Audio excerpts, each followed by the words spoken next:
Hi there, thanks for joining me in today's episode of Market Watch. I'm Sylvia, an equity specialist from PhillipCapital. Today, I'll be sharing with you on how bonds can affect the stock market. Before that, let us understand what bonds are. Bonds are a type of debt instruments that governments or companies use to raise funds. When companies issue bonds, they pay interest coupons to investors in exchange for their capital. Plain vanilla bonds can be issued at par, at a discount, or a premium. They have a regular form of income in terms of interest payments until maturity. Upon maturity, the investors will receive the principal amount.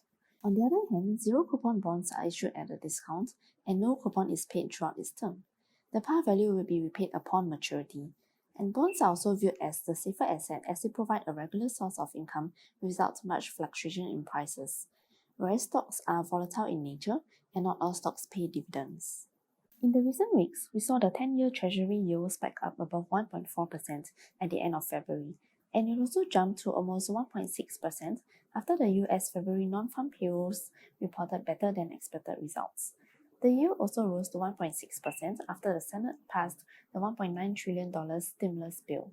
We saw that the spike led to a pullback and an increase in volatility in the stock market, especially in the technology sector, where the Nasdaq index fell by 12.54% from its day high in early March.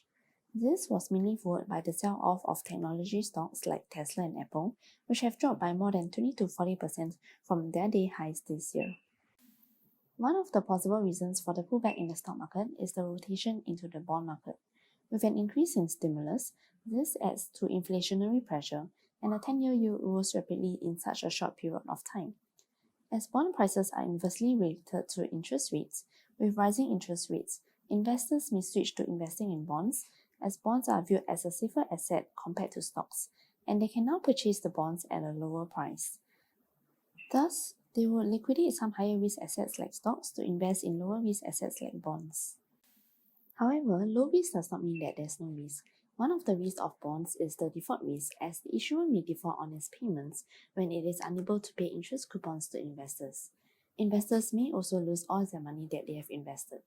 It is therefore important to analyze the credibility of the issuers and look at their credit ratings. Treasury bonds and government bonds usually have the lowest risk, whereas non-investment grade bonds or junk bonds have the highest risk and lowest credit rating.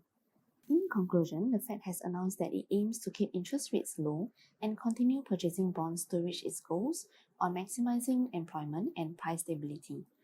This has eased rapid inflation fears in the market, and we can expect the economy to recover gradually before the Fed takes any further action. I hope that you have enjoyed this episode of Market Watch. Do remember to like us and follow us on social media and subscribe to us on YouTube.